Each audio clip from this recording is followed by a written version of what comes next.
12년간의 미국 간호사 생활을 마치고 한국으로 돌아왔다. 드디어 딸 수진이를 품에 안고 내가 사준 압구정 아파트에서 5살 배기 손자 민준이를 직접 만날 생각에 가슴이 벅찼다. 원래는 밤 비행기로 도착할 예정이었지만 운 좋게 더 이른 비행기 표를 구했다. 아파트에 들어섰을 때 정적을 깨는 사위의 목소리가 들려왔다. 넌 그렇게 머리가 나쁘냐? 청소 하나 제대로 못해? 오늘 또 맞고 싶어? 나는 그 자리에 얼어붙었다. 살짝 열린 부엌문 틈으로 수진이가 무릎을 꿇고 앉아 타일 바닥에 쏟아진 토사물을 닦고 있는 모습이 보였다. 손은 덜덜 떨리고 있었다. 32살인 내 딸은 50살은 좋게 넘어 보였다. 제 이름은 박미영, 올해 58입니다. 이것은 사랑하는 사람을 지키는 것이 때로는 우리가 구하려는 그 사람 자신과 싸우는 것을 의미한다는 사실을 깨닫게 된 제 이야기입니다. 미국 로스앤젤레스에서의 12년은 매 순간이 고된 시간의 연속이었습니다.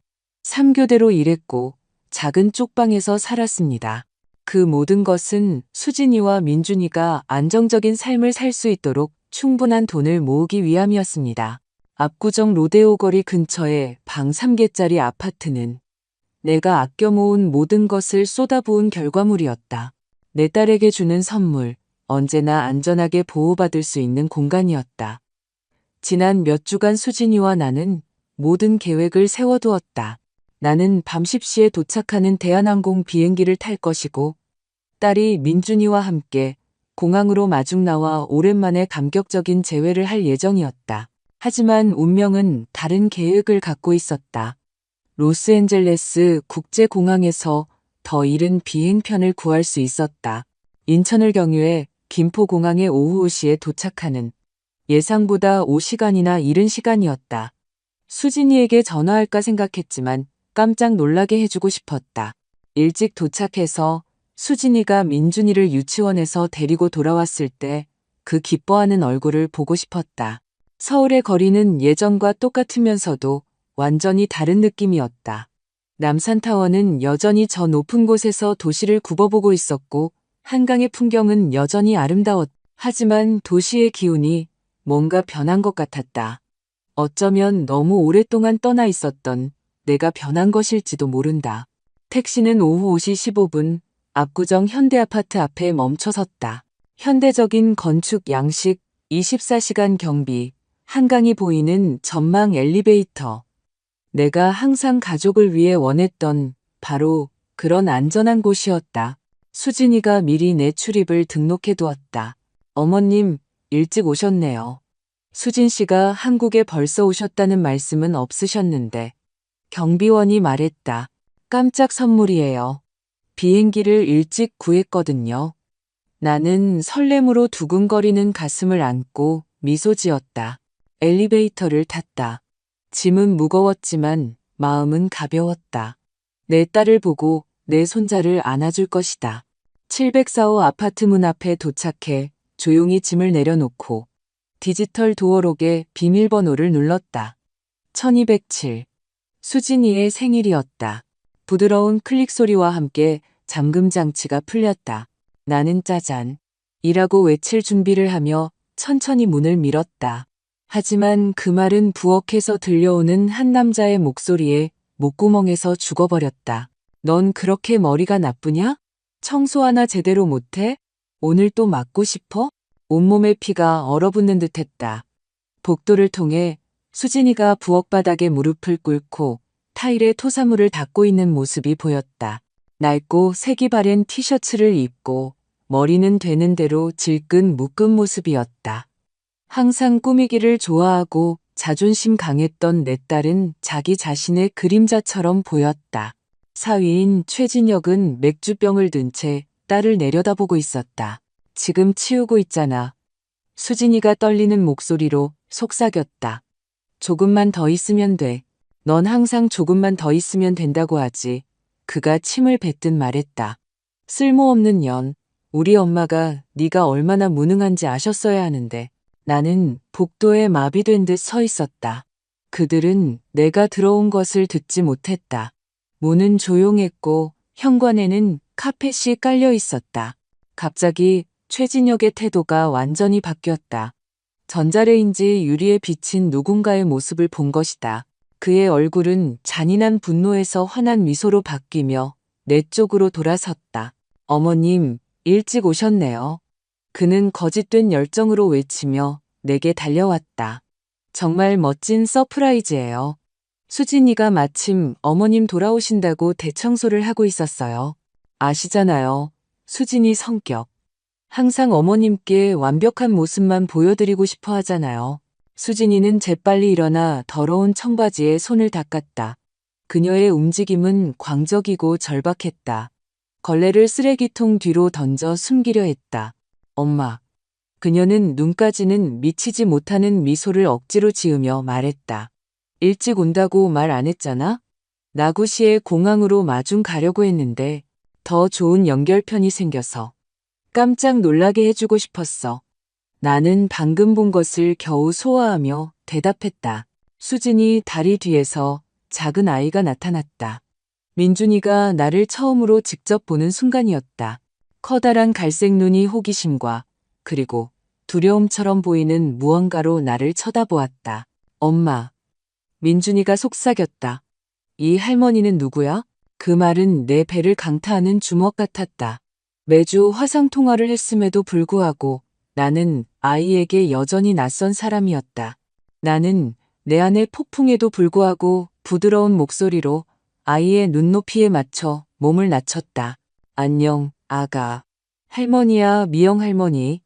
우리 컴퓨터로 이야기했던 거 기억나? 할머니가 멀리서 일하고 있었는데 이제 우리 민준이랑 엄마랑 가까이 있으려고 돌아왔어. 민준이는 겁에 질려 수진이의 다리에 얼굴을 숨겼다. 수진이는 아들의 머리에 보호하듯 손을 얹었다. 바로 그때 나는 그녀의 손목을 감싸고 있는 짙은 보라색 멍을 보았다.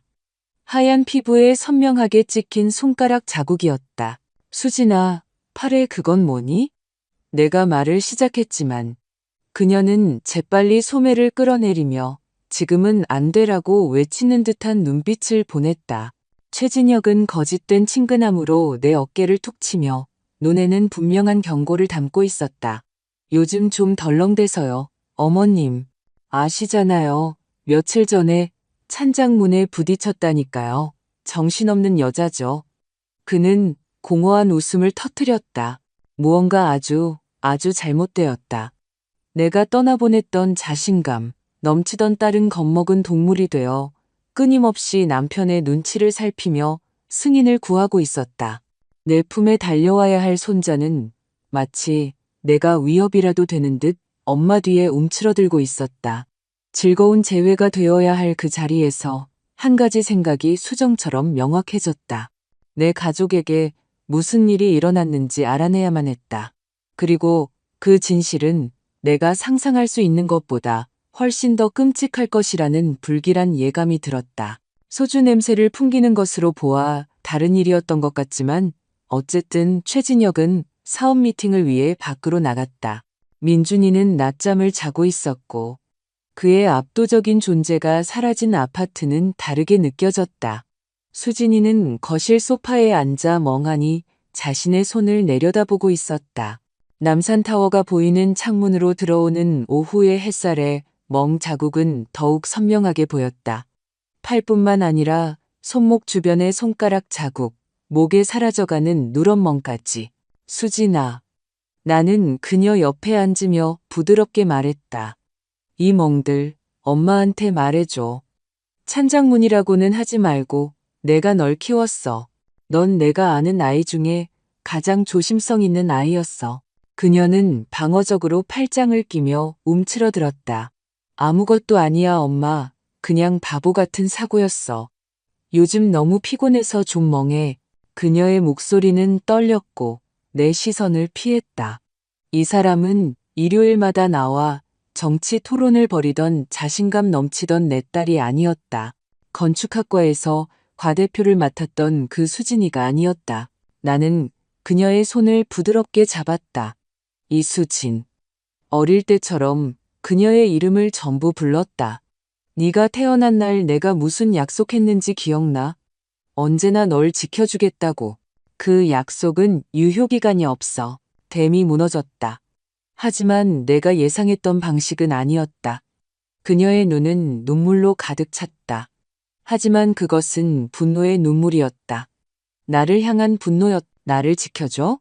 그녀는 거의 그 말을 뱉어냈다. 엄마는 내가 진짜 보호가 필요했을 때 어디 있었어? 내가 너무 아파서 침대에서 일어나지도 못했을 때 민준이를 안고 창밖으로 뛰어내릴까 생각했을 때 엄마는 미국에 있었잖아. 그녀는 폭발하며 일어서서 서성였다. 엄마는 우리한테 돈 보내주려고 그랬다고 하겠지. 아파트? 난 아파트 필요 없었어, 엄마. 난 엄마가 필요했어.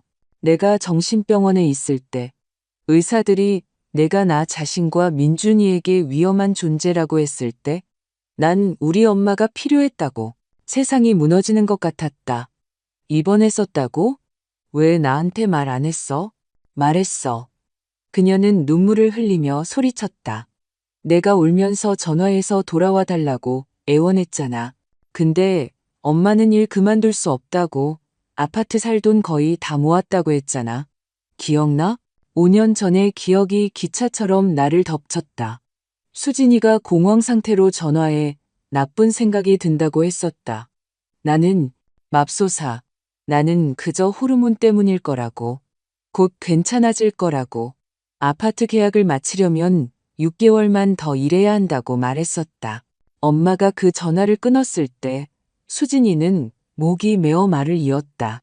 나 자살하려고 했어. 엄마, 수면제 한 통을 다 털어 넣었어. 그때 진혁 씨가 집에 오지 않았더라면 눈물이 시야를 흐렸다. 그 사람 가족이 날 살렸어. 그녀가 속삭였다.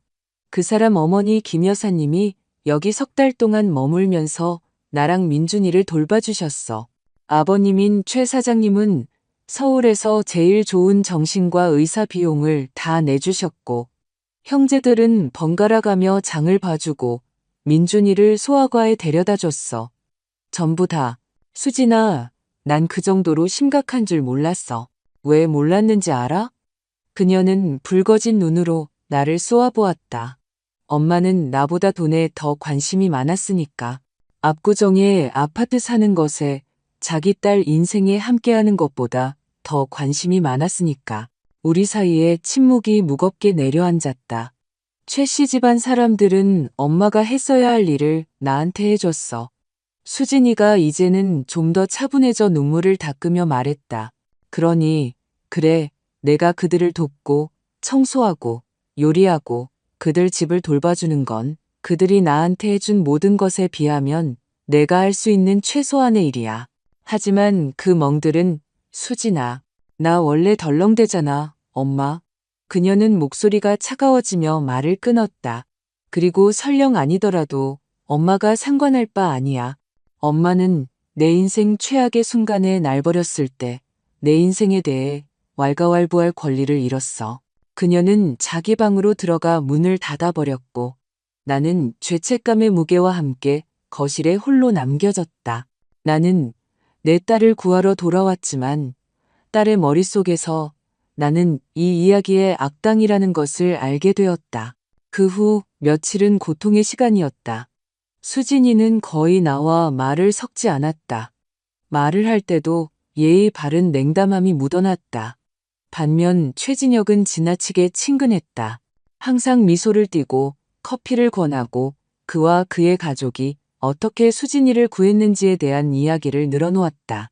하지만 밤에 내가 잠들었다고 생각할 때면 나를 떨게 만드는 소리들이 들려왔다. 두 번째 밤, 부부의 침실에서 억눌린 비명소리가 들려왔다. 내가 싱크대에 그릇 놔두지 말라고 했지. 명백히 취한 진혁의 목소리였다. 그냥 불려놓은 거야. 당신 저녁 먹고 나서 씻으려고. 무언가 깨지는 소리. 수진이의 흐느낌. 이 쓸모없는 년. 쓸모없다고. 우리 엄마 말이 맞았어. 널 그냥 그 병원에서 죽게 내버려뒀어야 했는데 나는 침대에서 나와 그들의 방문으로 갔다. 문고리에 손을 얹었을 때 수진이의 목소리가 들렸다. 미안해 여보, 내가 더 잘할게. 당신이 나한테 화내는 건 당연해. 나는 정말 당신한테 짐이야. 가슴이 산산조각 나는 것 같았다. 그녀가 사과하고 있었다. 자기가 그럴만하다고 믿고 있었다. 나는 내 방으로 돌아와 소리 없이 울었고 결심을 내렸. 전문가의 도움을 찾아야겠다고. 김지연 박사의 상담실은 서초동 법원 근처에 있었다. 가정폭력과 트라우마 전문가로 그녀의 학위증이 벽 한쪽을 가득 채우고 있었다. 나는 모든 것을 털어놓았다. 수진이의 우울증, 나의 부재, 최 씨 가족의 구조, 멍 자국들, 그리고 내 딸이 가해자를 감싸는 방식까지. 김 박사는 조용히 들으며 간간히 메모를 했다. 내가 이야기를 마쳤을 때 그녀는 깊은 한숨을 내쉬었다. 어머님, 따님이 보이는 증상은 스톡홀름 증후군이라고 불립니다. 피해자가 가해자에게 정서적 애착과 충성심을 느끼게 되는 현상이죠. 하지만 딸은 저한테 분노했어요. 그 사람이 아니라 바로 그겁니다. 김 박사는 몸을 앞으로 기울였다. 따님의 뇌가 서사를 다시 쓴 거예요.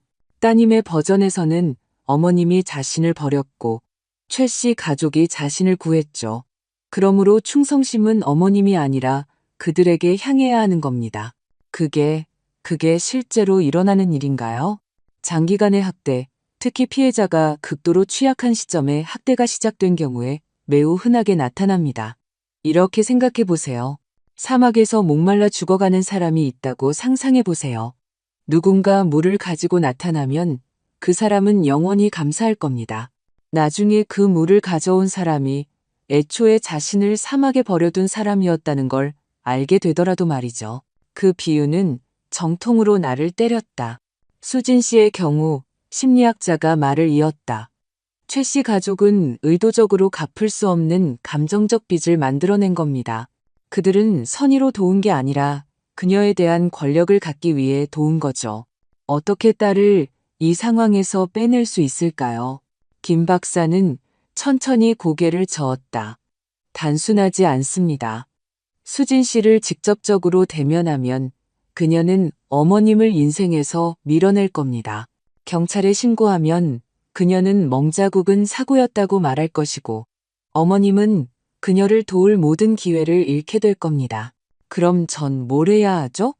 제 딸이 맞는 걸 그냥 보고만 있으라고요? 신뢰를 조금씩 다시 쌓으세요. 어머님이 지금 여기 있다는 것, 자신의 실수를 이해한다는 것, 다시는 떠나지 않을 것이라는 것을 보여주세요. 그녀가 어머님과 함께 정서적 안정감을 다시 느끼게 되면 그때가 되어서야 최 씨 가족에 대한 진실을 볼 힘을 갖게 될 겁니다. 얼마나 걸릴까요? 몇 달, 어쩌면 몇 년이 걸릴 수도 있습니다.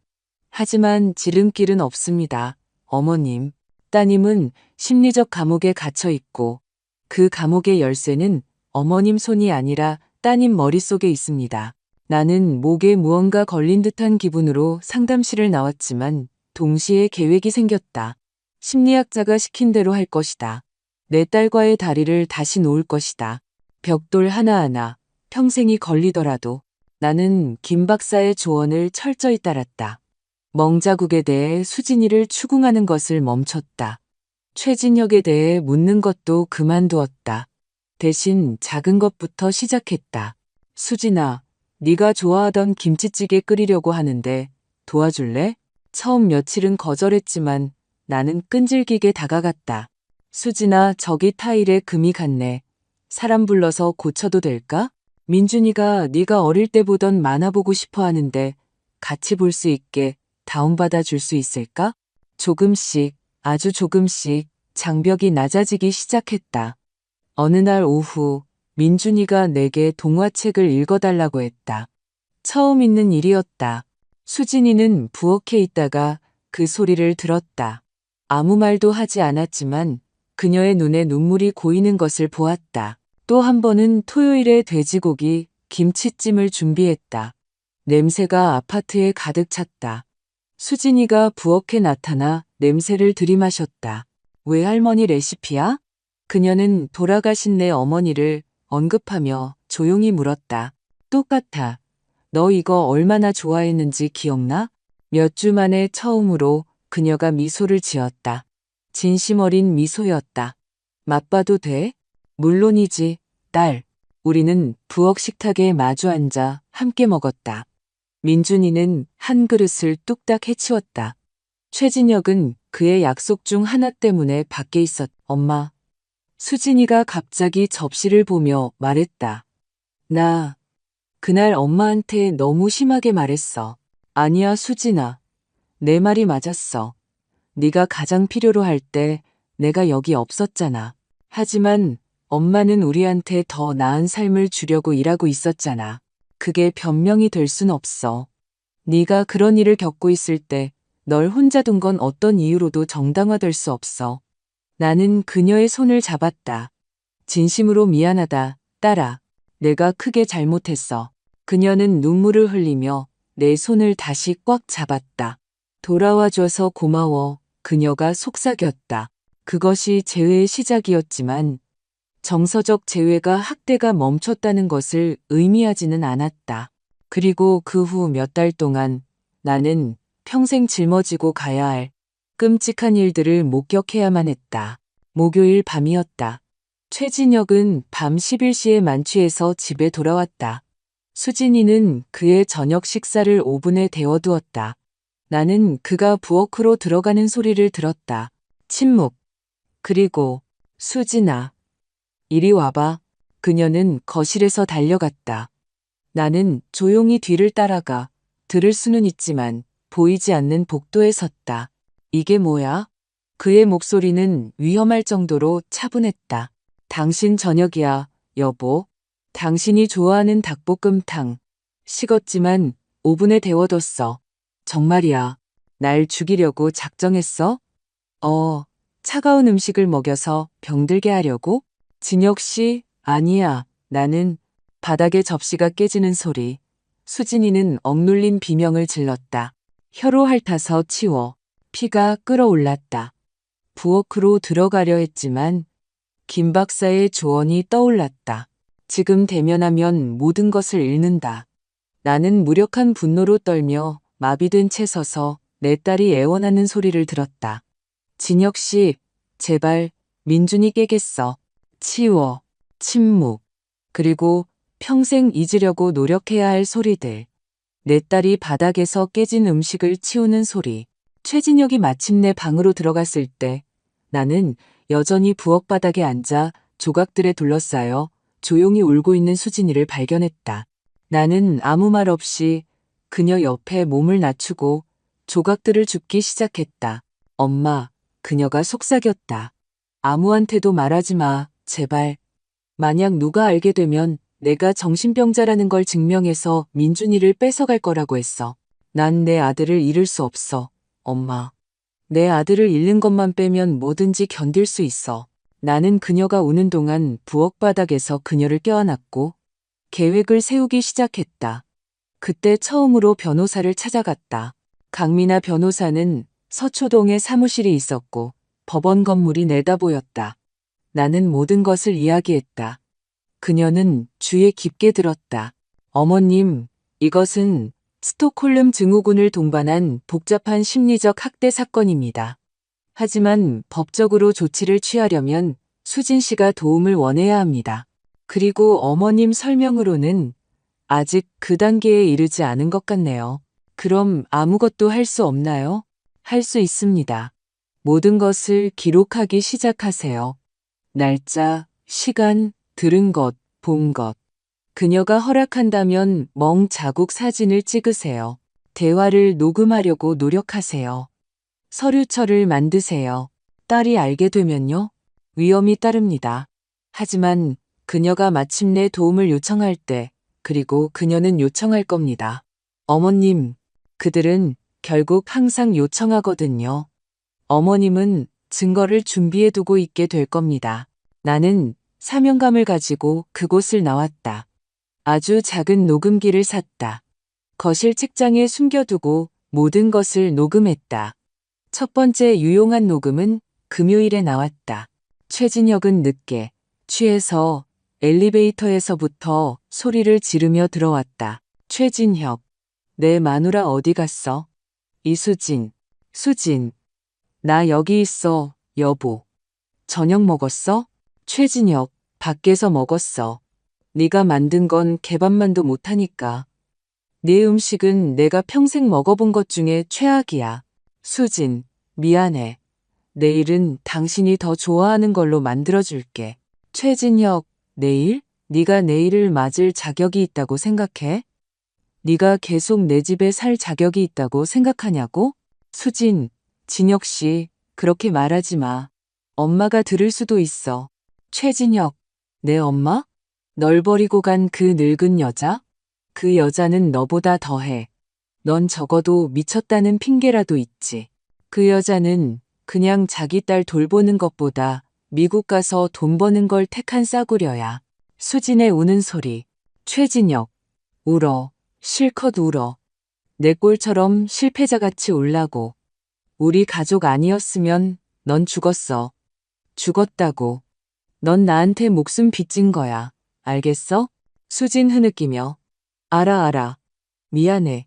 최진혁, 무릎 꿇고 감사해야지. 아, 맞다. 무릎 꿇어. 몇 초간의 침묵. 최진혁, 그래, 그거야. 이제 제대로 사과해봐. 수진, 갈라지는 목소리로. 미안해, 진혁 씨. 날 돌봐줘서 고마워.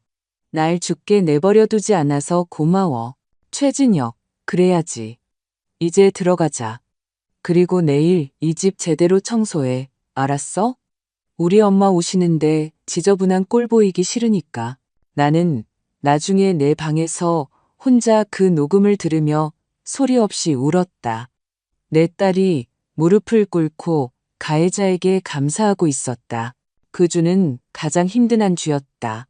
최진혁은 유난히 폭력적이었다. 수진이는 찬장문에 부딪혔다는 눈가의 멍과 함께 나타났다. 민준이는 다시 밤에 오줌을 싸기 시작했다.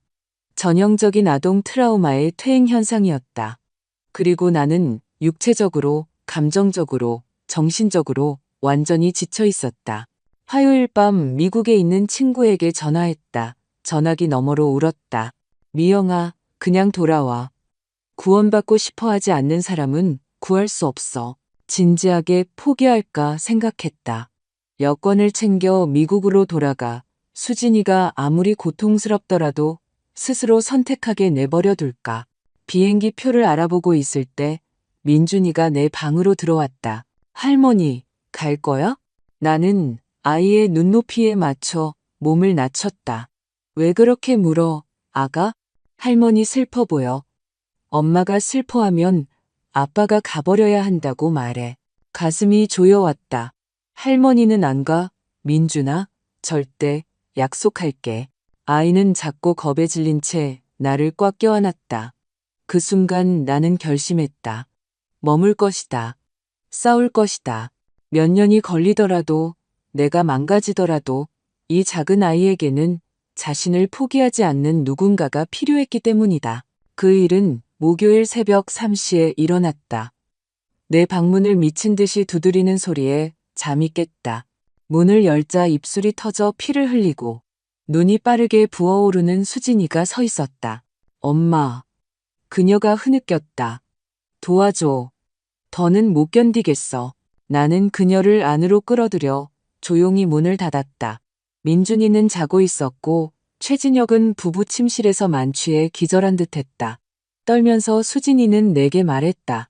최진혁은 술에 취해 그녀가 맥주 사놓는 것을 잊었다는 이유로 격분해서 돌아왔다. 물건을 부수기 시작했고 그녀가 진정시키려 하자 폭발했다. 이번엔 더 세게 때렸어. 그녀가 울었다.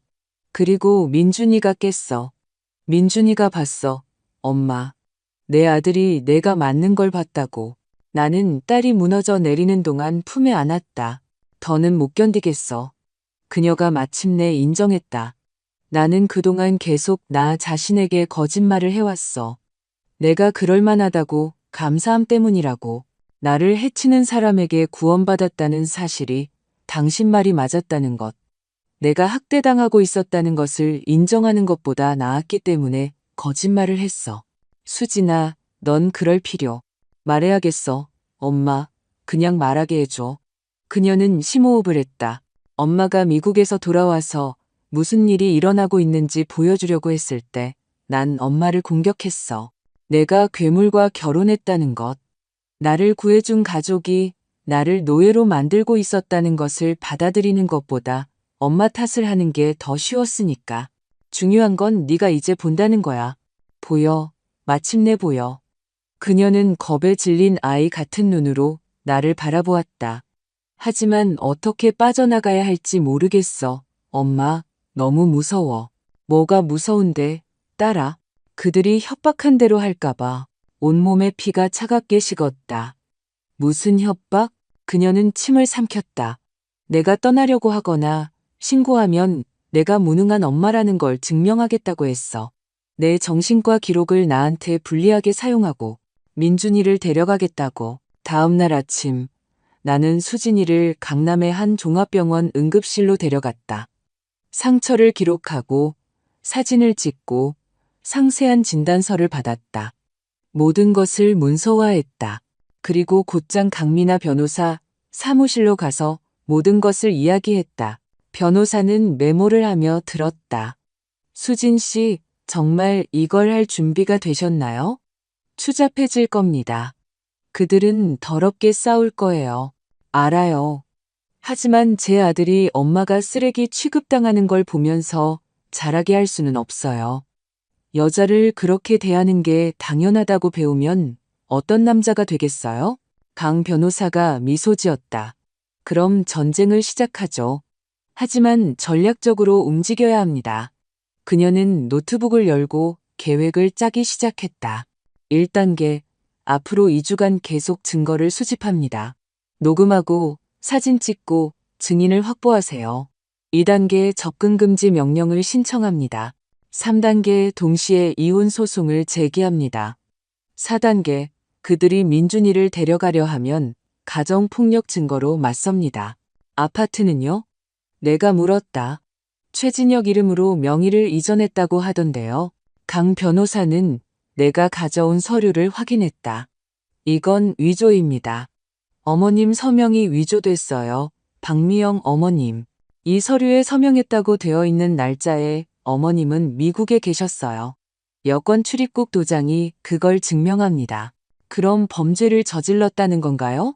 네, 공문서 위조죄입니다. 이건 검찰청에 넘기겠습니다. 하지만 이 절차는 별개이고 몇 달이 걸릴 수 있습니다. 지금은 수진 씨와 민준이의 안전에 집중하죠. 우리는 새로운 희망을 품고 그곳을 나왔지만 전쟁은 이제 막 시작되고 있었다. 그 후 2주간은 치열했다. 수진이는 적극적으로 대화를 녹음하기 시작했다. 우리는 4개의 결정적인 녹취록을 확보했다. 이웃들과 조심스럽게 이야기했다. 302호 할머니는 잦은 고함 소리를 들었다고 확인해 주었다. 504호 부부도 증언에 동의했다. 강 변호사가 고용한 사설 탐정은 더 큰 폭탄을 발견했다. 최진혁에게는 전과가 있었다. 7년 전 여자친구가 폭행으로 고소한 기록이 있었다. 그녀가 고소를 취하한 후 사건은 종결되었다. 우리는 그녀를 찾아내 대화의 동의를 얻었다. 그녀는 모든 것을 증언하겠다고 했다. 최 씨 집안 사람들도 무언가 달라졌다는 것을 눈치채기 시작했다.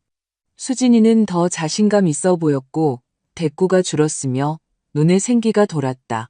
내가 아파트에 살면서 최진혁은 분노 발작을 조절해야만 했다. 어느 목요일 밤 최 사장과 김 여사가 예고 없이 아파트에 나타났다. 긴급 가족 회의라고 했다. 우리는 모두 거실에 앉았다. 미영 씨, 최 사장이 능글맞은 목소리로 시작했다. 우리가 5년 전에 수진이 치료비로 얼마를 썼는지 알아요? 2억 원이 넘어요. 우리는 아무것도 청구하지 않아요. 가족이니까. 하지만 김 여사가 미소 지으며 말을 이었다. 수진이가 변호사를 찾아다니고 우리 가족에 대해 안 좋은 말을 하고 다닌다는 소문이 들려서 걱정이 돼서요. 미영 씨, 최 사장이 몸을 앞으로 기울였다. 따님은 심각한 정신 문제가 있었어요. 아주 심각하게. 자살 시도도 했고요. 어느 판사든 이 기록을 보면 아이를 돌볼 능력이 있는지 의심할 겁니다. 위협은 명백했다. 내 손자를 뺏겠다고 협박하는 건가요? 내 목소리는 얼음장처럼 차가워졌다. 아무도 협박하지 않아요. 최 사장이 양손을 펼쳤다. 그저 사실을 상기시켜 드리는 것 뿐입니다. 만약 누군가 은혜를 모르고 가족에게 문제를 일으킬 경우 양육권 소송에서 사용될 수 있는 사실들이죠. 이 아파트는요. 내가 일어섰다. 제 명의예요. 제가 샀다고요. 최 사장은 뱀 같은 미소를 지었다. 확실해요? 제가 가진 서류에는 2년 전에 아파트가 최 서방 이름으로 이전된 걸로 나오는데 장모님이 사위에게 주신 선물, 얼마나 아름다운 모습인가요? 내 세상이 멈췄다. 거짓말이야. 등기소에 등록된 사실입니다. 그는 서류철에서 종이들을 꺼내 테이블 위에 던졌다. 모든 게 완벽해요. 박미영 씨 서명, 2023년 3월 서울에서 공증까지 받았네요. 난 이거 서명한 적 없어요. 2023년 3월에는 미국에 있었다고요. 로스앤젤레스 병원에서 일하고 있었어요. 그럼 그건 공증사무소 문제지. 내 문제는 아니죠. 위조였다. 그들은 내 서명을 위조했고 나에게는 완벽한 증거가 있었다. 내 여권. 당신들은 문서를 위조했어요. 함부로 심각한 비난을 하지 마시죠. 미영 씨. 김 여사가 경고했다. 명예훼손도 범죄인 거 아시죠? 내 아파트에서 나가요. 엄밀히 말하면 최진혁이 처음으로 입을 열며 미소 지었다. 이제 제 아파트죠, 장모님. 나가. 그들은 조용히 일어섰다. 우리가 한 말 잘 생각해 보세요, 미영 씨. 최 사장이 문 앞에서 말했다. 수진이는 불안정해요. 걔가 또 발작해서 민준이를 해치지 않는다고 누가 보장하죠? 그 죄책감을 평생 짊어지고 싶어요? 그리고 그들은 독을 퍼뜨리고 떠났다. 문이 닫히자마자 수진이는 소파에서 과호흡을 하며 무너져 내렸다. 그들이 민준이를 데려갈 거야. 그녀가 울었다. 나는 즉시 강 변호사에게 전화했다. 그들이 방금 최대의 실수를 저질렀어요. 내가 위조 사실을 말하자 강 변호사가 말했다. 어머님은 미국에 있었다는 증거가 있어요. 여권 도장, 병원 근무 기록. 그들은 어머님이 명백히 해외에 있는 동안 공문서를 위조했어요. 이건 연방 범죄 수준의 중죄예요. 하지만 민준이는요? 그들이 수진이에게서 아이를 뺏어갈 수 있나요? 시도할 수는 있겠죠. 하지만 우리는 준비되어 있을 겁니다. 월요일에 바로 접근금지 명령을 신청하고 공문서 위조 혐의 고발장을 검찰에 바로 접수할 거예요. 나는 전화를 끊고 수진이를 껴안았다. 괜찮을 거야, 딸아. 그들이 제 발등을 찍었어. 하지만 속으로는 겁에 질려 있었다. 만약 최 씨 집안이 정말로 민준이를 데려가는데 성공한다면 다음 월요일 강 변호사는 긴급 접근금지 명령을 신청했다. 모든 것을 첨부했다. 멍자국 사진, 진단서, 녹취록, 이웃들의 진술서. 판사가 48시간 안에 검토할 겁니다. 그녀가 우리를 안심시켰다. 이 증거들이면 거부하는 건 불가능해요. 수진이는 그 이틀 동안 끔찍한 불안 상태에 시달렸다. 최진혁도 분위기 변화를 감지했다. 그는 더 공격적이고 편집증적으로 변했다. 강 변호사의 전화는 오후 3시에 울렸다. 그녀는 조용히 듣고 있었고 얼굴에서 핏기가 가셨다. 알겠습니다. 네, 알려주셔서 감사합니다. 전화를 끊고 그녀는 잠시 책상을 응시했다. 무슨 일이에요? 나는 심장이 빠르게 뛰는 것을 느끼며 물었다. 판사가 접근금지 명령을 기각했습니다. 세상이 멈췄다. 기각이라니요? 수진이가 벌떡 일어나며 소리쳤다. 그 모든 증거를 가지고 어떻게 기각할 수가 있어요? 강 변호사는 평정을 유지하려 애쓰며 심호흡을 했다. 판사는 김태우 부장판사입니다. 그는 증거가 임박한 위험을 특정하기에 불충분하고 멍자국은 다른 설명이 가능하며 녹취록에는 명시적인 신체적 폭력이 나타나지 않고 이웃들의 진술은 입증되지 않은 제3자의 이야기라고 말했습니다. 그건 불가능해요. 내가 폭발했다. 그 녹취록은 너무나 명백해요. 그가 딸을 욕하고 모욕하고 위협하는 내용이 다 담겨 있다고요. 알아요, 어머님, 알아요. 하지만 강 변호사는 망설였다. 하지만 뭐요? 제가 급하게 알아봤는데 김 판사는 최 사장과 테니스를 같이 치는 사이더군요. 강남의 같은 클럽 회원이에요. 지난 5년간 자주 만난 기록이 있고요. 온몸에 피가 얼어붙었다. 판사가 최 씨 집안과 친구였다. 직접적인 부패를 증명할 순 없지만 그의 기각은 기술적으로 전혀 말이 되지 않아요. 양심 있는 판사라면 우리가 제출한 증거의 절반만으로도 접근금지 명령을 내렸을 겁니다. 수진이는 넋이 나간 채 허공을 응시하고 있었다. 그럴 줄 알았어. 그녀가 중얼거렸다. 그들이 너무 힘이 세다는 걸 알았어. 판사들을 주머니에 넣고 다닌다는 것도 알면서도 엄마 말에 넘어가서 신고하다니. 수진아, 아니, 이제 어떡해? 그녀는 공황 상태의 야생적인 눈으로 나를 바라보았다. 이제 최진혁은 내가 자기한테 접근금지 명령을 신청하려 했다는 걸 알게 될 거야. 날 죽일 거라고, 엄마. 그녀의 말이 맞았다. 그리고 더 최악인 것은 판사 자신이 이미 최 씨 집안에 알려줬을 가능성이 높다는 것이었다. 항소할 수 있나요? 내가 강 변호사에게 물었다. 네, 다른 판사에게 항소할 수 있습니다. 하지만 시간이 걸려요. 몇 주, 어쩌면 몇 달이 걸릴 수도 있습니다. 수진이는 몇 주를 기다릴 시간이 없어요. 알아요. 강 변호사가 좌절하며 책상을 손으로 쳤다. 알아요, 어머님. 하지만 시스템이 이래요. 느리고 관료적이고 부패가 끼어들면 그 순간 내 휴대폰이 울렸다. 모르는 번호였다. 박미영입니다. 박미영 씨. 차갑고 남성적인 목소리였다. 최 사장입니다. 오늘 법원에서 뭘 좀 시도했다면서요? 잘 안 됐나 보네? 내 손이 전화기를 힘껏 쥐었다. 어떻게? 나도 친구들이 있지, 미영 씨. 중요한 자리에 있는 친구들. 내가 경고했잖아. 우리 가족이 힘이 세다고. 근데 듣지를 않더군. 조심하는 게 좋을 거야, 미영 씨. 이제 당신과 수진이한테 상황이 복잡해질 테니까. 그는 웃으며 전화를 끊었다. 유령처럼 창백해진 수진이를 바라보았다. 그들이 알아. 내가 말했다. 최 씨 집안이 이미 알고 있어. 우리는 저녁 6시에 아파트로 돌아왔다. 최진혁이 기다리고 있었다.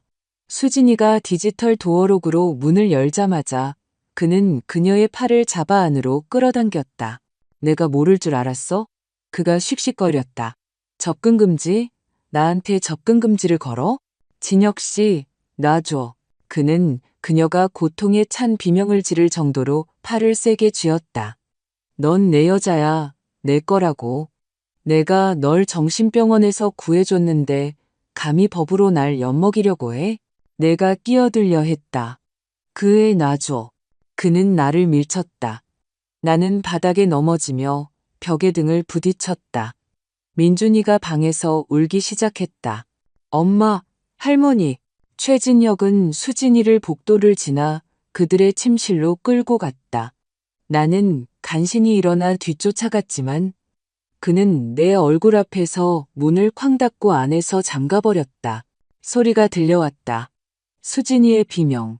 무언가 깨지는 소리, 최진혁이 퍼붓는 욕설. 나는 떨리는 손으로 112에 전화했다. 여보세요, 경찰이죠. 긴급 도움이 필요해요. 한 남자가 제 딸을 폭행하고 있어요.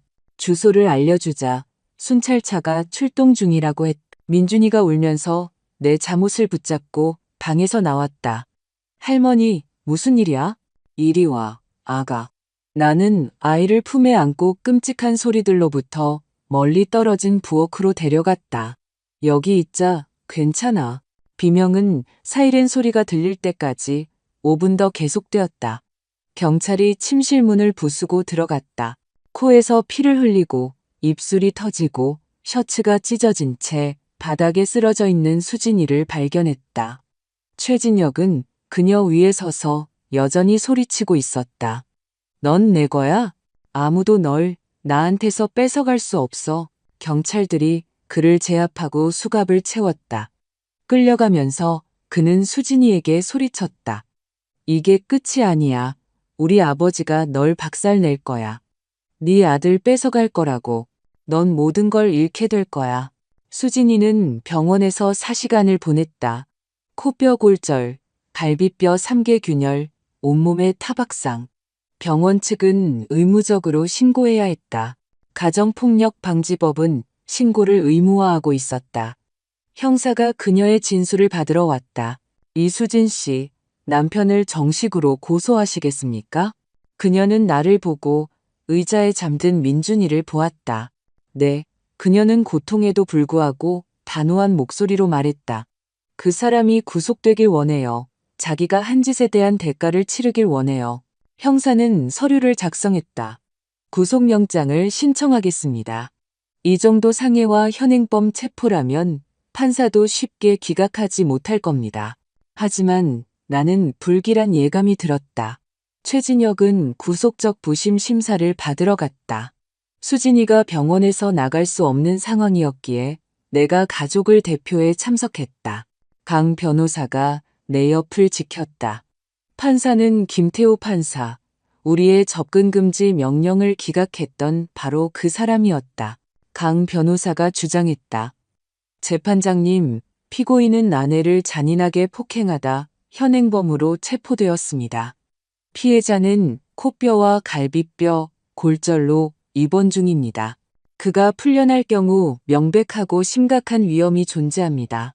최 씨 집안의 비싼 변호사가 반박했다. 재판장님, 제 의뢰인은 한 가정의 가장이자 존경받는 사업가이며 전과가 없습니다. 이번 폭행은 불행히도 감정적 스트레스 상황에서 통제를 벗어난 부부싸움일 뿐입니다. 다시는 아내에게 손대지 않을 것입니다. 구속영장 청구는 과도하며 무죄 추정의 원칙에 위배됩니다. 판사는 판결했다. 전자발찌 부착을 조건으로 보석을 허가한다. 피고인은 피해자에게 500m 이내 접근이 금지되며 이를 어길 시 즉시 구속될 것이다. 보석. 그는 몇 시간 안에 풀려날 것이었다. 수진이에게 말하자 그녀는 걷잡을 수 없이 떨기 시작했다. 날 찾아올 거야. 그녀가 속삭였다. 전자발찌 따위로는 막을 수 없어. 날 죽일 거라고, 엄마. 그리고 나는 반박할 어떤 말도 할 수 없었다. 금요일 아침, 수진이가 아직 병원에서 회복 중일 때 나는 한 사회복지사에게서 전화를 받았다. 박미영 어머님, 저는 강남구 아동보호 전문기관의 김선아입니다. 미성년자 민중군에 대한 방임 및 위험에 관한 익명의 신고가 접수되었습니다. 심장이 멎는 듯했다. 방임이요? 무슨 방임이요? 신고에 따르면 아동의 어머니가 자살 시도를 포함한 심각한 정신과적 병력이 있으며 최근 폭력 사건 후 입원했고 아동이 지속적으로 가정폭력을 목격하고 있어 심리 발달에 위험이 있다고 합니다. 그건 조작이에요. 엄마를 폭행한 건 아빠고 전자발찌를 차고 있는 것도 아빠라고요. 어머님의 분노는 이해합니다만 저희는 미성년자와 관련된 모든 신고를 조사할 법적 의무가 있습니다. 오늘 중으로 가정 방문을 해야겠습니다.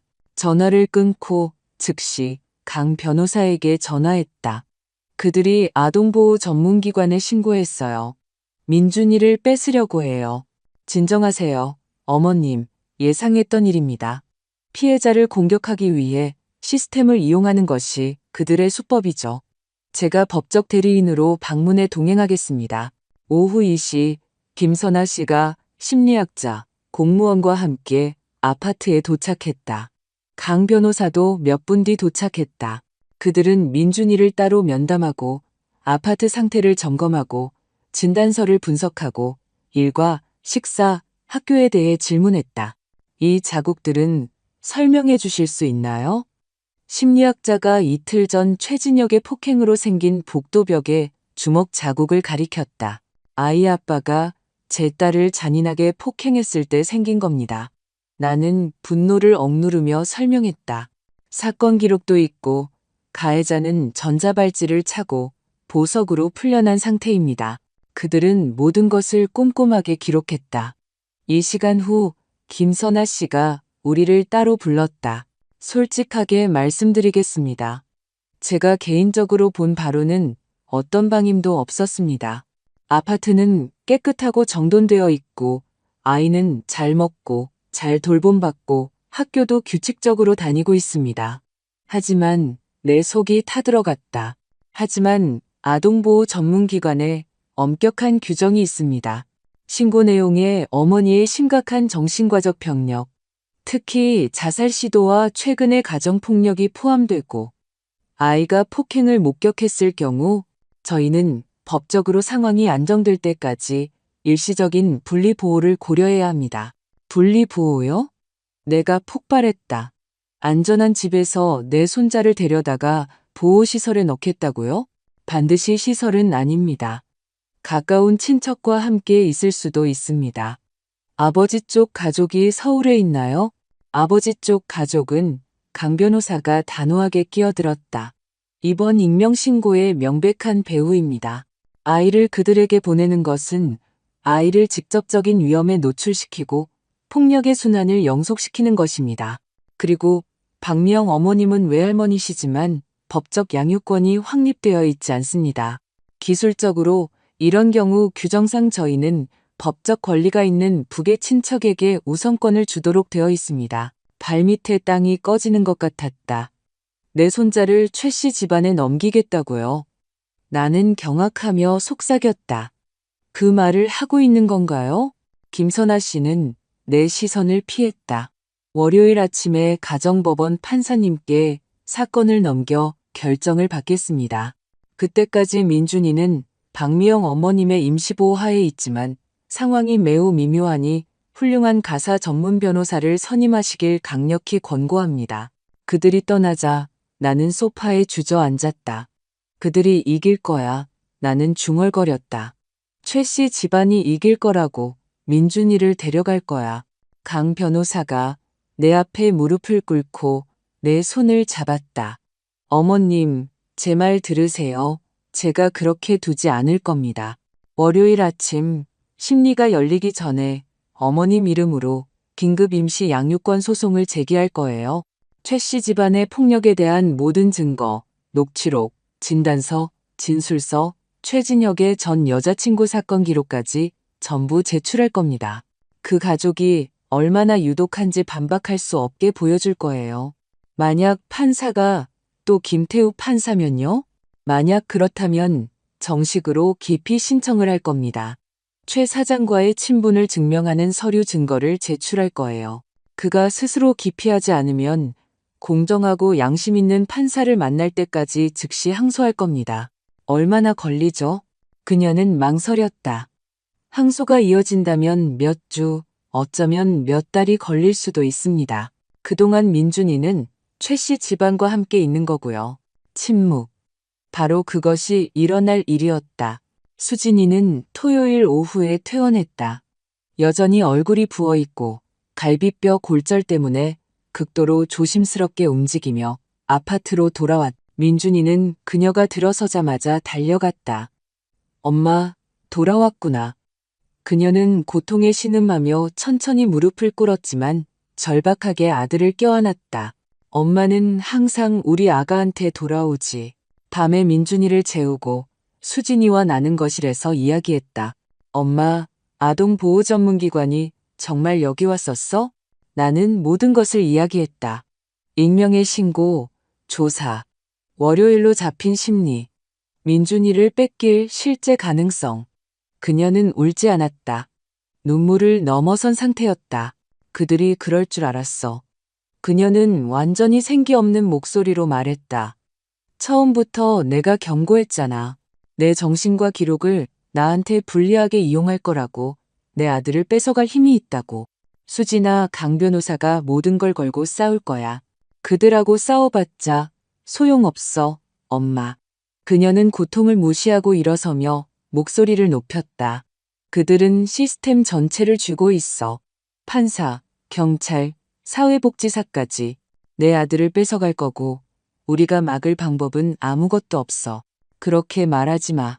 차라리 조용히 학대나 당할 걸. 그녀가 말했다. 그 말은 칼처럼 나를 베었다. 조용히 잠자코 맞으면서 내 아들 곁에나 있을 걸. 이제 어차피 아들도 잃고 최진혁이 접근 금지 명령 어기고 와서 때리면 또 맞겠지. 어기지 않을 거야. 어길 거야. 그녀가 소리쳤다. 정말 전자발찌 따위가 뭘 막을 거라고 생각해? 그거 끊어버리고 여기 와서 날 죽일 거라고. 그리고 뭐가 최악인지 알아? 그녀는 완전히 절망적인 눈으로 나를 보았다. 난 그럴 만해.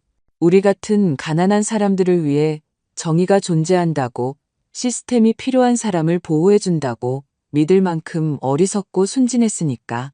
그날 밤, 그리고 다음 날 밤도 잠을 이룰 수 없었다. 마음 한구석에서는 수진이가 완전히 오를지도 모른다는 두려움이 자라나고 있었기 때문이다.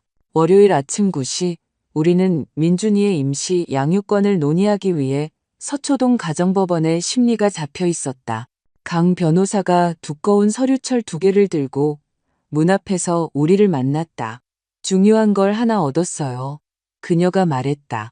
그리고 며칠 만에 처음으로 나는 그녀의 얼굴에서 진짜 희망을 보았다. 검찰이 아파트 서류 위조에 대해 정식으로 범죄 수사를 개시했어요. 금요일 밤에 최 씨 집안을 압수수색해서 컴퓨터, 서류, 휴대폰 전부 다 가져갔대요. 그래서요? 나는 안도감을 느끼기에는 너무 지쳐서 물었다. 그래서 이건 우리 주장에 엄청난 공신력을 더해줘요. 최 씨 집안이 공문서를 위조하는 연방수사 대상 범죄자라는 걸 보여주는 거죠. 그들이 안정된 가정이라는 주장을 극적으로 약화시킬 거예요. 우리는 심리실로 들어갔다. 반대편에는 전자발찌를 찬 하지만 자유로운 최진혁과 최 사장, 김 여사, 그리고 비싸 보이는 변호사 3명이 앉아 있었다. 최 사장은 나를 보고 미소 지었다. 넌 이미 졌고 그걸 알고 있지라고 명백히 말하는 미소였다. 판사가 들어섰다. 김태호 판사였다. 강 변호사가 즉시 일어섰다. 재판장님, 심리를 시작하기 전에 재판장님과 사건 당사자 간의 개인적인 친분이 입증되었으므로 정식으로 깊이 신청을 합니다. 김 판사는 그녀를 차갑게 쏘아보았다. 무슨 친분이라는 겁니까, 변호사님?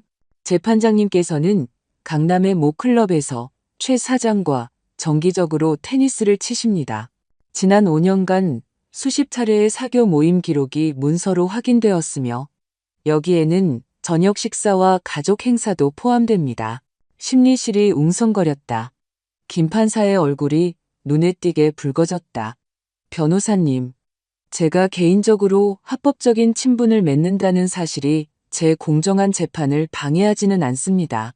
송구합니다만 재판장님, 재판장님께서는 매우 강력한 증거에도 불구하고 접근금지 명령을 기각하셨고 피해자에게 심각한 신체적 상해를 입힌 현행범 가해자를 석방하셨습니다. 편파성은 이미 기록상 객관적으로 증명되었습니다. 분위기는 팽팽해졌다. 김 판사가 의사봉을 세게 내리쳤다. 기피 신청을 단호히 기각하며 변호사님께서는 심각한 암시에 대해 극도로 주의하시길 경고합니다. 강 변호사는 한치도 물러서지 않았다. 그렇다면 이 결정에 대해 정식으로 고등법원에 항고하며 즉각적인 재판부 변경을 요청합니다. 기각합니다. 이 심리는 제 주재하에 계속될 것입니다. 변호사님께서 계속해서 이런 무례한 행동을 하시면 강제 퇴정시키겠습니다. 나는 수진이를 보았다. 그녀는 격렬하게 떨며 순수한 사리를 담아 자신을 노려보는 최진혁에게 시선을 고정하고 있었다. 심리는 악몽처럼 진행되었다. 최 씨 집안의 수석 변호사는 교수 같은 목소리로 주장했다. 이수진 씨는 자살 시도를 동반한 심각한 산후우울증 병력이 기록되어 있습니다. 자신과 아들에게 위험이 된다는 이유로 강제 입원된 적도 있습니다. 최근에는 양측이 서로 폭행한 상호 폭행 사건 이후 다시 입원했습니다. 상호 폭행 아니었어요. 수진이가 벌떡 일어나며 소리쳤다. 그 사람이 비겁하게 날 때렸다고요. 내 코를 부러뜨렸어요. 조용히 하시오. 김 판사가 격렬하게 의사봉을 내리쳤다. 신청인은 발언권이 없소. 즉시 착석하시오. 변호사는 동요하지 않고 말을 이었다. 아이는 심각한 불안정 환경에서 살고 있으며 지속적인 폭력과 명백한 심리적 트라우마를 겪고 있습니다. 부계 가족은 입증된 안정적인 가정, 풍부한 재정적 자원, 정서적 안정, 그리고 아이를 돌본 경험을 제공합니다. 가족 상황이 정상화될 때까지 친할아버지인 최 사장에게 긴급 임시 양육권을 부여해 주실 것을 요청합니다. 강 변호사는 40분 동안 맹렬하게 반박했다. 충격적인 녹취록, 상세한 진단서, 3명의 이웃이 작성한 진술서, 역시 폭행당했던 최진혁의 전 여자친구의 공식 고발장을 제출했다. 재판장님, 최 씨 가족은 체계적이고 문서화된 폭력의 패턴을 보입니다. 가장은 공문서 위조 혐의로 검찰의 수사를 받고 있습니다. 바로 이 순간에도 범죄 수사가 진행 중입니다.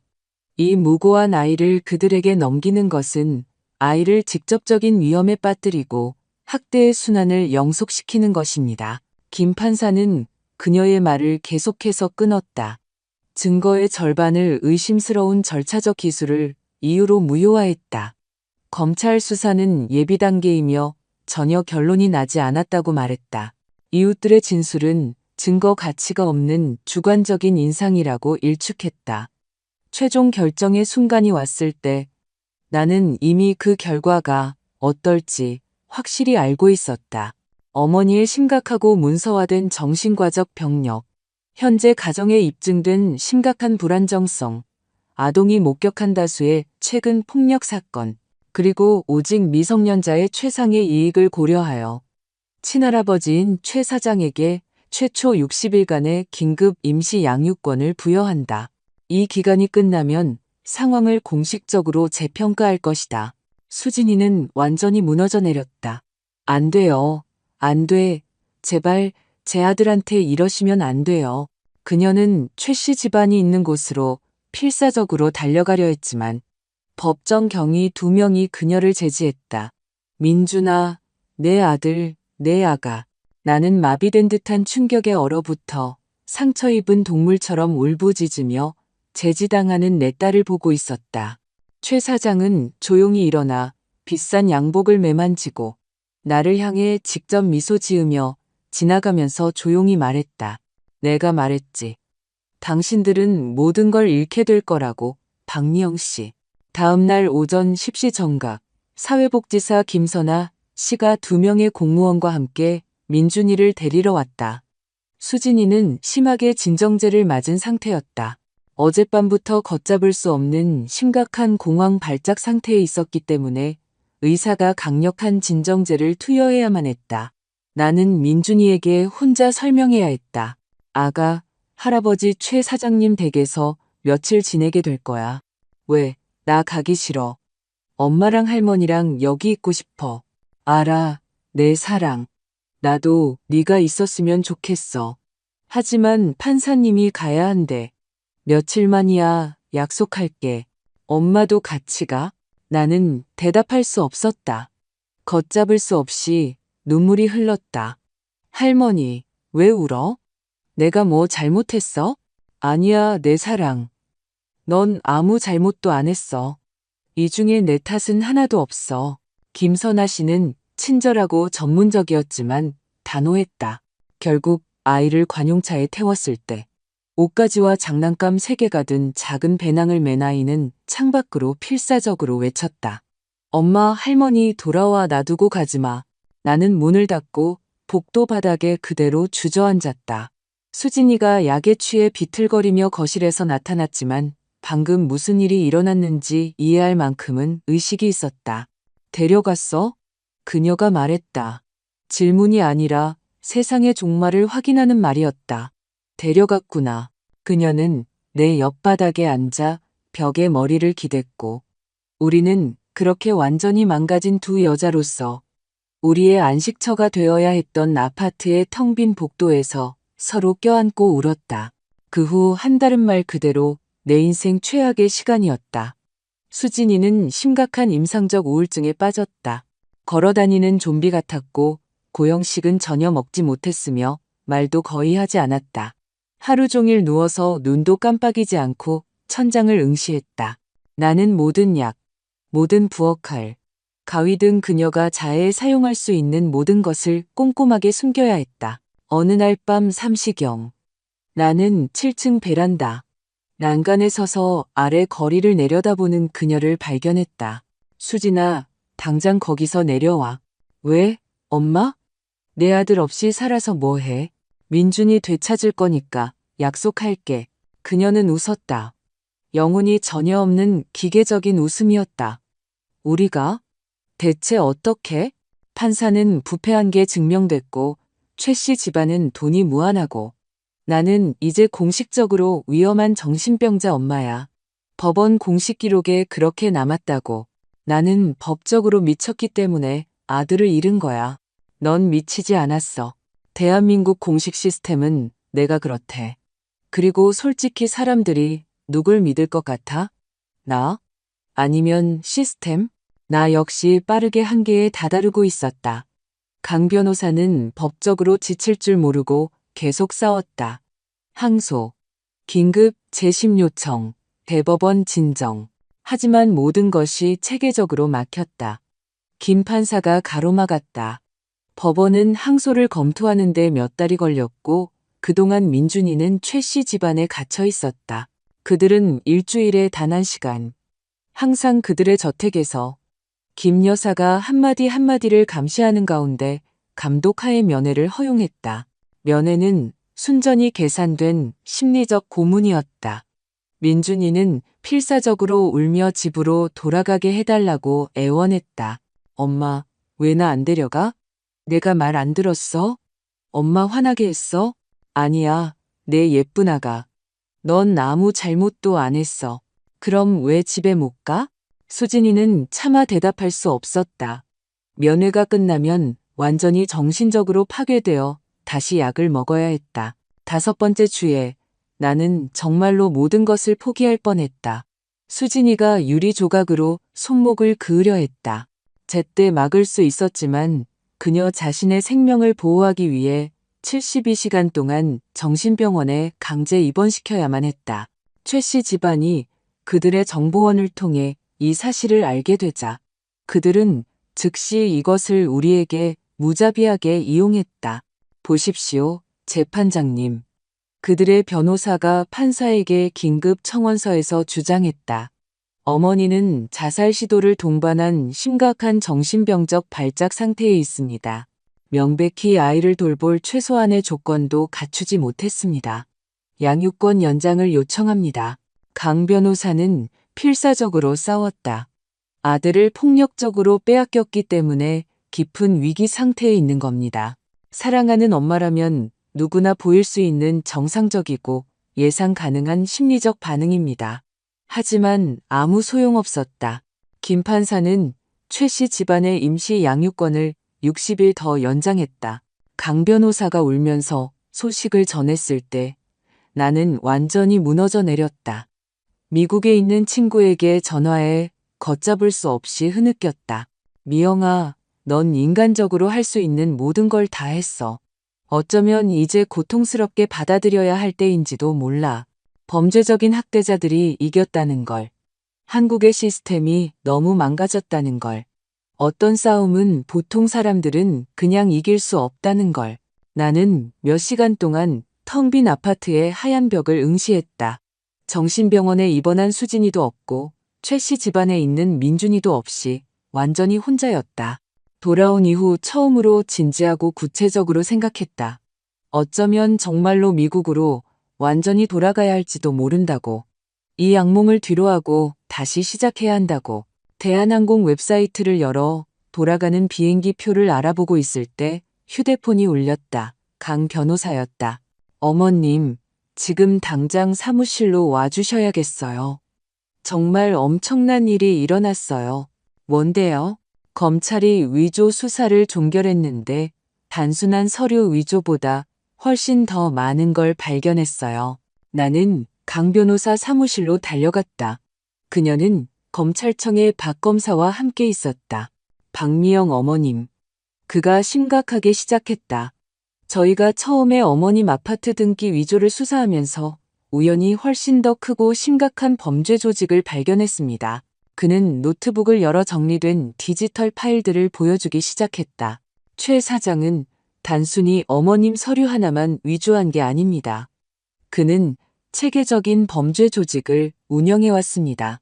지난 15년간 이 남자는 최소 12명의 다른 취약한 여성들을 체계적으로 찾아내 잔인하게 착취했습니다. 나는 말 그대로 턱이 빠지는 것 같았다. 12명이요? 저희가 등기 및 은행 기록을 통해 지금까지 추적하고 문서화한 것만 12명입니다.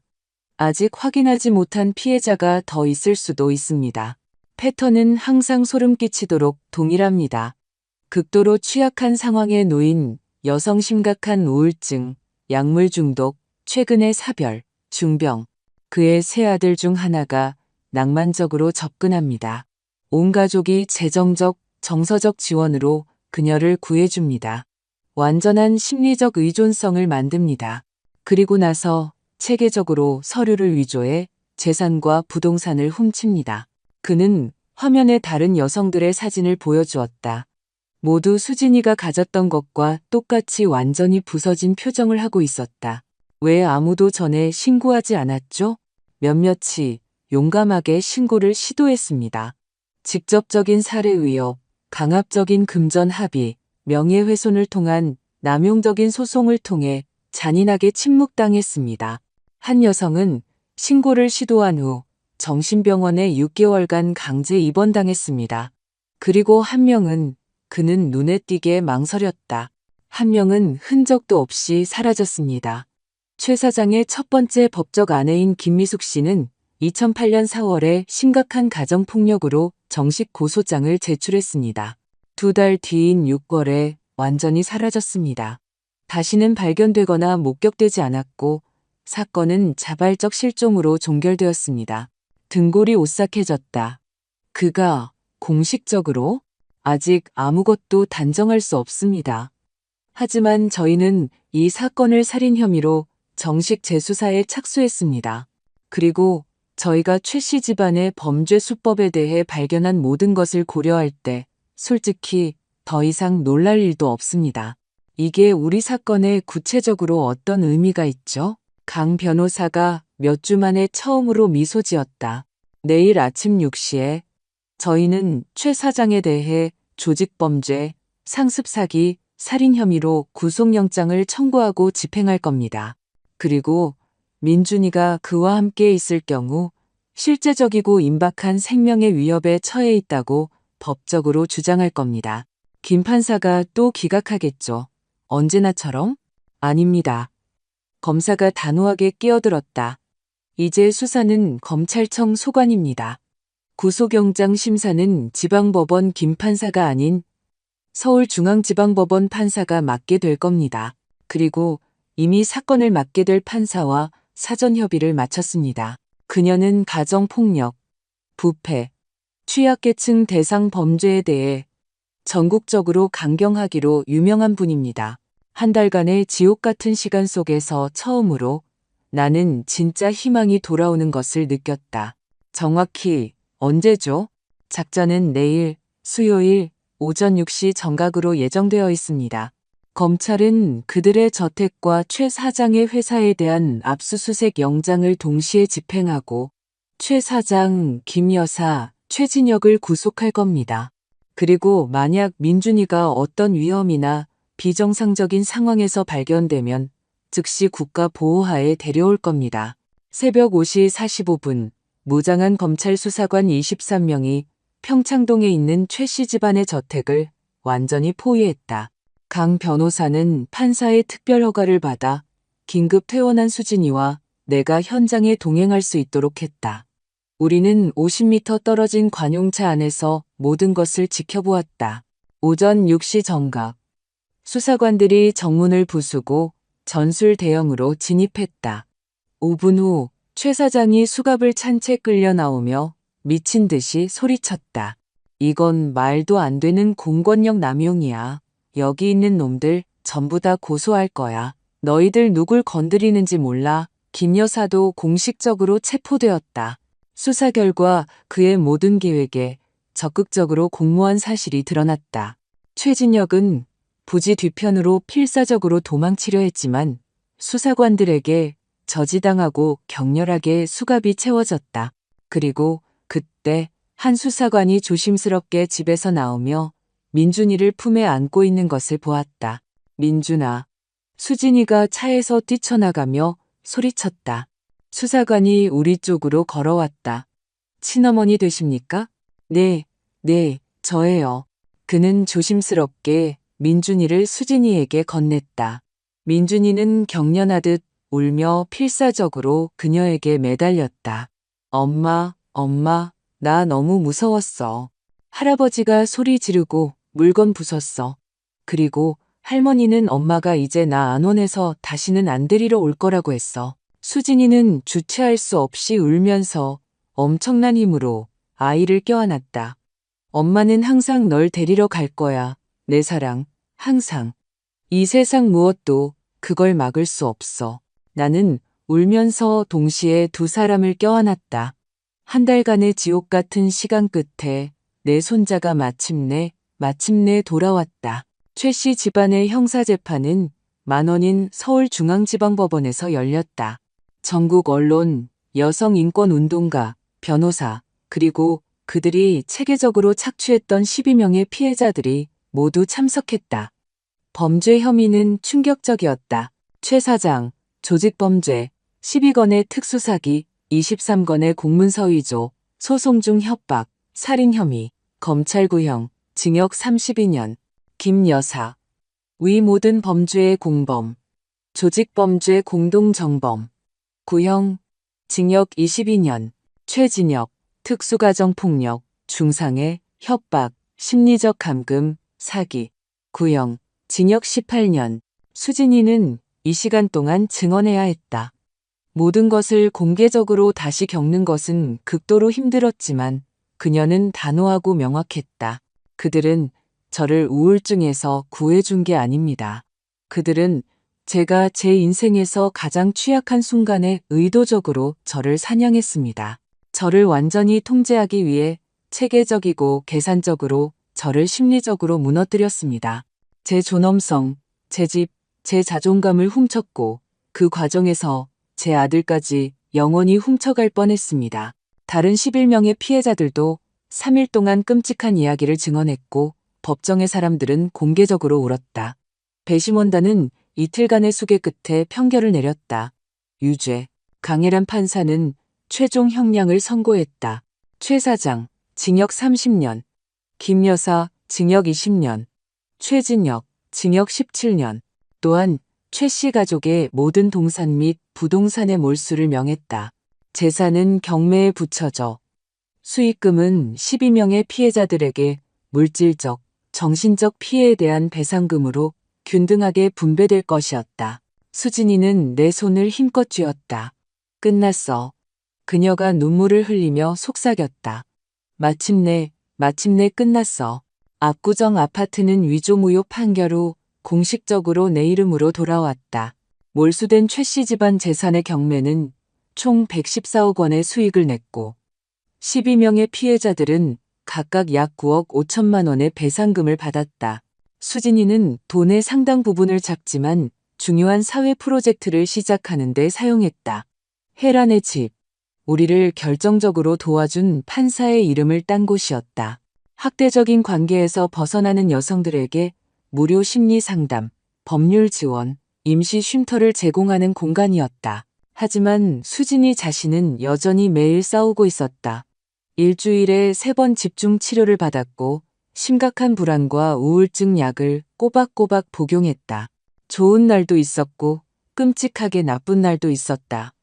나쁜 날에는 침대에서 나올 수 없었고 마비시키는 공황 발작을 겪었다.